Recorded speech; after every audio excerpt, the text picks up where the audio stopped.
Welcome to మెగా9 TV. నేను మీ రాణి. ఉత్తరప్రదేశ్ లాంటి పెద్ద రాష్ట్రంలో చట్టాన్ని న్యాయాన్ని కాపాడడం అంటే కత్తి మీద సాము లాంటిది. కానీ యోగి ఆదిత్యనాథ్ సీఎంగా బాధ్యతలు చేపట్టినప్పటి నుంచి యూపీలో క్రిమినల్స్ కు నిద్ర లేకుండా పోతుంది. ప్రజల సమస్యలను నేరుగా తెలుసుకొని వారికి క్షణాల్లో న్యాయం చేయడానికి ఆయన క్రమం తప్పకుండా నిర్వహించే కార్యక్రమమే జనతా దర్శన్. ఇందులో సామాన్యుల నుంచి ఏ ఫిర్యాదు వచ్చినా అధికారుల నుంచి తక్షణ పరిష్కారం దొరుకుతుంది. తాజాగా జరిగిన జనతా దర్శన్ లో సుమారు వందలాది మంది ప్రజలు ఆయనను కలిశారు. ఈ సందర్భంగా చాలా మంది అభాగ్యులు తమ కష్టాలను ఆయనతో పంచుకున్నారు.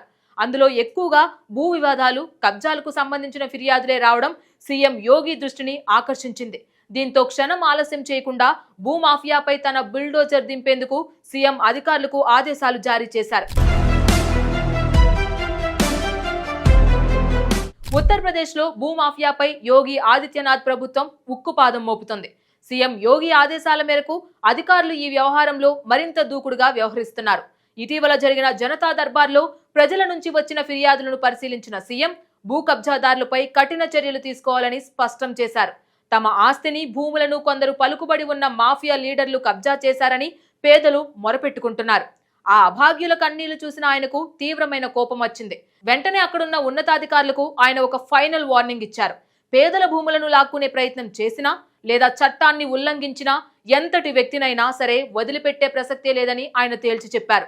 కేవలం ఫిర్యాదులు తీసుకోవడమే కాదు, బాధితుల పక్షాన నిలబడి వారికి 100% న్యాయం జరిగేలా చూడడం ప్రతి అధికారి బాధ్యత అని ఆయన స్పష్టం చేశారు. ఎవరైనా అధికారులు ఈ విషయంలో నిర్లక్ష్యంగా వ్యవహరిస్తే వారిపై కూడా కఠిన చర్యలు తీసుకుంటామని ఆయన హెచ్చరించారు.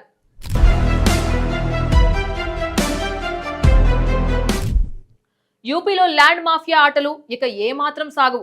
అక్రమంగా ఎవరి భూమినైనా ఆక్రమించినా లేదా గూండాగిరీ చేసి బెదిరించినా ఆ మరుసటి రోజే వారి ఇళ్ల ముందు బుల్డోజర్లు ఉంటాయని సీఎం యోగి పరోక్షంగా సందేశమిచ్చారు.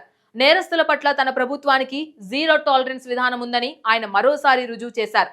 భూ కబ్జాలకు పాల్పడే మాఫియా ముఠాలను ఏరిపారేయాలని, అవసరమైతే వారి ఆస్తులను పూర్తిగా జప్తు చేయాలని పోలీసులకు గ్రీన్ సిగ్నల్ ఇచ్చారు. దీంతో అక్రమాలకు పాల్పడే కబ్జాదారుల్లో ఇప్పుడు వణుకు మొదలైంది. యోగి ప్రభుత్వం అధికారంలోకి వచ్చిన నాటి నుంచి అంటే 2017 నుంచి భూమాఫియాపై యుద్ధం ప్రకటించింది. అఖిలేష్ యాదవ్ నేతృత్వంలోని సమాజ్వాదీ పార్టీ ప్రభుత్వం తరువాత అధికారంలోకి వచ్చిన భారతీయ జనతా పార్టీ భూమాఫియాకు వ్యతిరేకంగా అనేక చట్టాలను, విధానాలను తీసుకొచ్చింది.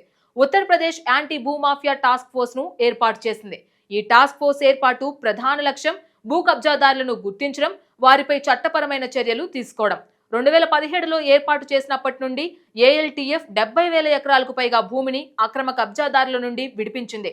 ఈ భూములలో ప్రభుత్వ భూములు, ప్రైవేటు ఆస్తులు, బలహీన వర్గాలకు చెందిన భూములు ఉన్నాయి. ఇప్పటి వరకు 1000 ఎకరాల ప్రభుత్వ, ప్రైవేటు భూములను ఈ టాస్క్ ఫోర్స్ విడిపించింది. అనేక మంది మాఫియా సభ్యులపై కేసులు నమోదు చేసింది. ఈ టాస్క్ ఫోర్స్ కేవలం భూమిని విడిపించడమే కాకుండా అక్రమ నిర్మాణాలను కూల్చివేయడం, కబ్జాదారుల ఆస్తులను జప్తు చేయడం, వారిపై క్రిమినల్ కేసులు నమోదు చేయడం వంటి చర్యలను కూడా చేపట్టింది.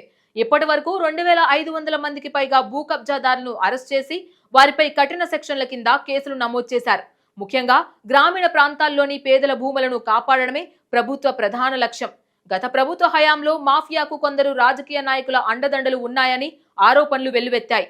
ఏఎల్టీఎఫ్ ఈ ఆరోపణలను కూడా పరిశీలించి అనేక మంది రాజకీయ పలుకుబడి ఉన్న వ్యక్తులపై కూడా కేసులు నమోదు చేసింది. తాజాగా సీఎం యోగి ఆదిత్యనాథ్ ఆదేశాల తరువాత అధికారులు మరింత అప్రమత్తమయ్యారు. పోలీసులు, రెవెన్యూ విభాగాలకు చెందిన అధికారులు సమన్వయంతో పనిచేయాలని ముఖ్యమంత్రి సూచించారు. భూ వివాదాలను త్వరగా పరిష్కరించాలని, పౌరులకు న్యాయం అందించడంలో జాప్యం జరగకూడదని ఆయన స్పష్టం చేశారు. ఈ చర్యలు కేవలం భూ వివాదాల పరిష్కారానికే పరిమితం కాకుండా రాష్ట్రంలో శాంతి భద్రతల పరిరక్షణకు కూడా దోహదపడతాయి. భూమాఫియా బెడద వల్ల చిన్నపాటి ఘర్షణలు పెద్ద వివాదాలుగా మారి కొన్నిసార్లు హింసకు దారితీస్తున్నాయి. ఈ అంశంలో ప్రభుత్వ కఠిన వైఖరి ప్రజలకు భద్రతాభావాన్ని కల్పిస్తోంది. భూ రికార్డుల డిజిటలైజేషన్ ప్రక్రియను కూడా వేగవంతం చేయాలని ప్రభుత్వం ఆదేశించింది. ఇది భూ వివాదాలను తగ్గించడంలో, పారదర్శకతను పెంచడంలో సహాయపడుతుంది. ఒకప్పుడు రాజకీయ నాయకుల అండతో రెచ్చిపోయిన మాఫియా ఇప్పుడు యోగి దెబ్బకు రాష్ట్రం విడిచి పారిపోతుంది. లా అండ్ ఆర్డర్ కంట్రోల్లో ఉంటేనే రాష్ట్రంలో శాంతి భద్రతలు ఉంటాయని, తద్వారా భారీ ఎత్తున పెట్టుబడులు వస్తాయని ఆయన బలంగా నమ్ముతారు.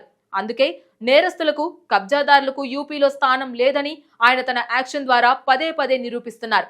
మాఫియాను అంతం చేయడంలో యూపీ పోలీసుల కఠినమైన తీరు, సీఎం యోగి ఆదిత్యనాథ్ అడ్మినిస్ట్రేషన్ ఇప్పుడు యావత్ దేశానికే ఒక పర్ఫెక్ట్ రోల్ మోడల్ గా నిలుస్తోంది.